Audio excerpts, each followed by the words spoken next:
Welcome to the Prepping for Tomorrow channel, where we prepare today for a secure tomorrow. We all know that prepping is about being ready for anything, but there are misconceptions that can lead us astray. Today, we're diving into the world of bugging in, a term used in the prepping community to describe staying put in your own home during a disaster or emergency, rather than evacuating. While it may seem like the safest option, it's not always a one-size-fits-all solution. There are factors to consider, preparations to be made, and myths to debunk. From the false sense of safety to the overestimation of home security and the underestimated need for water and supplies, we're tackling the top myths about bugging in. So buckle up as we navigate through these misconceptions and shed some light on the realities of preparing for the unexpected. Today, we're debunking the top myths about bugging in. Let's dive right in. First up, the myth that bugging in is always safer than bugging out. Now don't get me wrong, bugging in can be a smart move. It's your turf, your fortress, and you've got your supplies and comfort at hand. But here's the thing, it's not always the safest option. The safety of bugging in depends heavily on a few factors.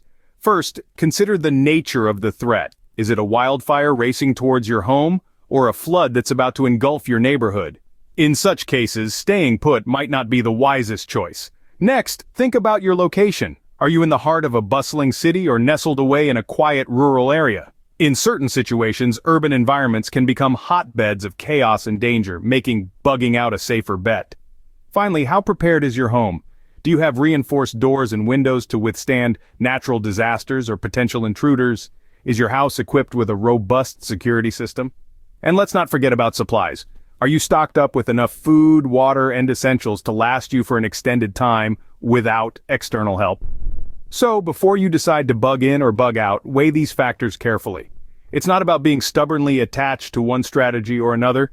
It's about being adaptable and making the safest choice for you and your loved ones. Remember, your safety strategy should always be situation dependent. Next, we address the myth that your home is fully secure for any disaster. Now, we all like to think we're invincible in our own homes, right? But let's get real. Different disasters require different preparations. For instance, a flood demands elevated storage and water damage prevention, while a fire calls for fire-resistant materials and a safe evacuation plan. In case of civil unrest, you'd need a fortified home, a self-defense strategy, and potentially a hidden safe room. And let's not forget about power outages. You'd need backup power sources, non-perishable food, and a way to stay warm without electricity.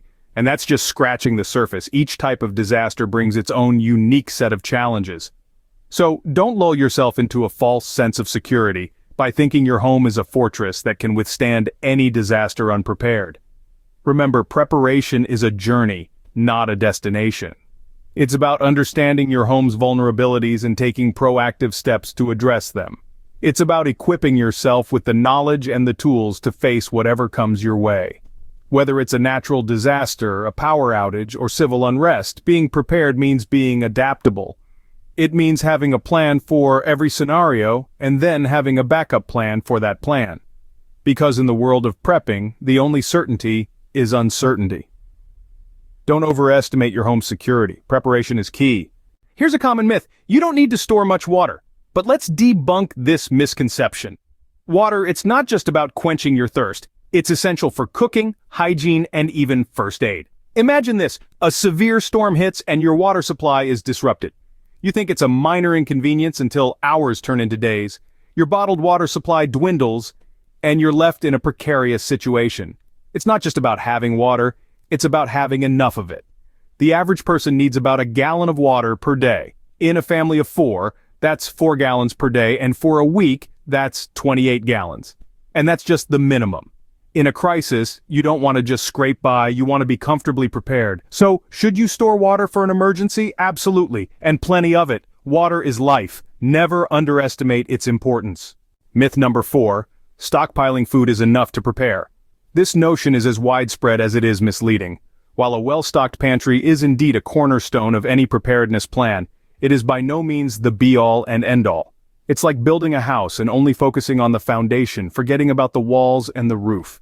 Imagine this, a natural disaster, say an earthquake, hits your area. Your pantry is bursting with canned goods and dried foods.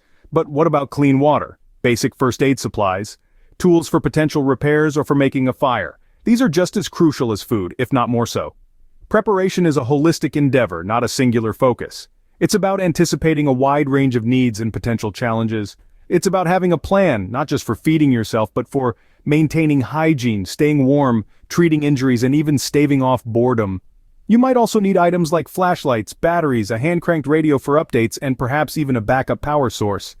And let's not forget about any specific needs you or your family members might have. Do you have a baby? You'll need supplies for them. Any chronic conditions in the family? You'll need to stockpile necessary medicines. So, as important as a full pantry is, remember it's just one piece of the puzzle. A truly prepared home is a well-rounded one, equipped to handle a variety of situations and needs. Preparation is more than just a pantry full of food. Next myth, bugging in means you don't need a bug-out bag. Let's debunk this misconception right away. Even when you plan to stay put, it's essential to have a bug-out bag ready. Why? Because no plan is foolproof. Circumstances can change in a blink and you may need to evacuate quickly. A bug-out bag is your lifeline in such scenarios. It's your survival kit, packed with essentials that can sustain you for at least 72 hours. Think food, water, first aid supplies, a change of clothes, and other vital items. It's about being ready to leave at a moment's notice. Let's not forget, bugging in is your plan A, but what if plan A fails? You need a plan B. And that's where your bug-out bag comes in.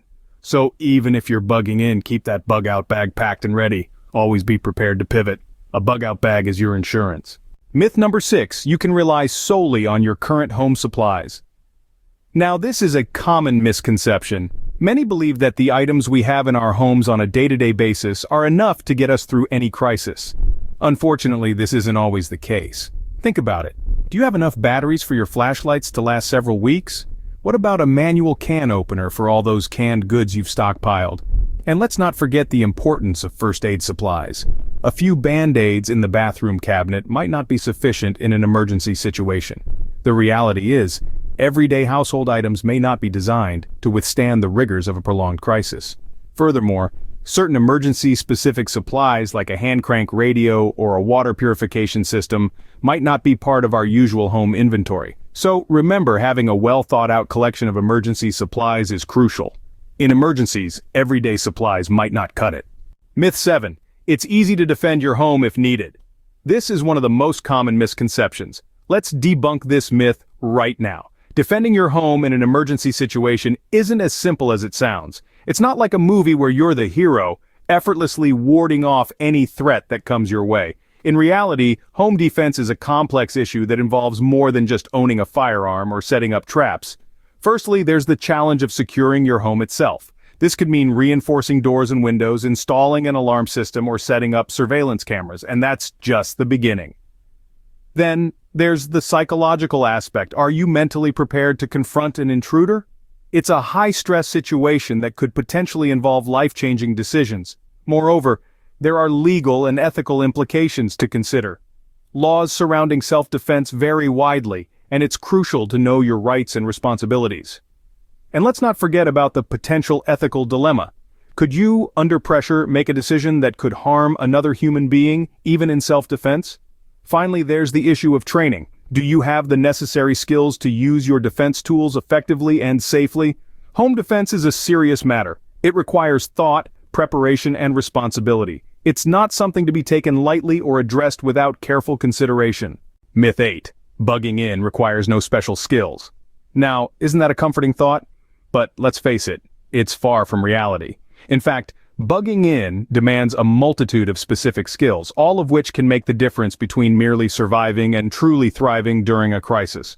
First and foremost, emergency first aid is a must.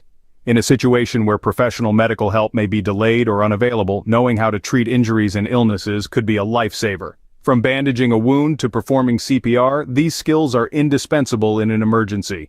Next, let's talk about basic home repair. If your safe haven springs a leak or a window shatters, waiting for a handyman isn't an option. You'll need to know how to handle minor repairs to keep your shelter safe and functional.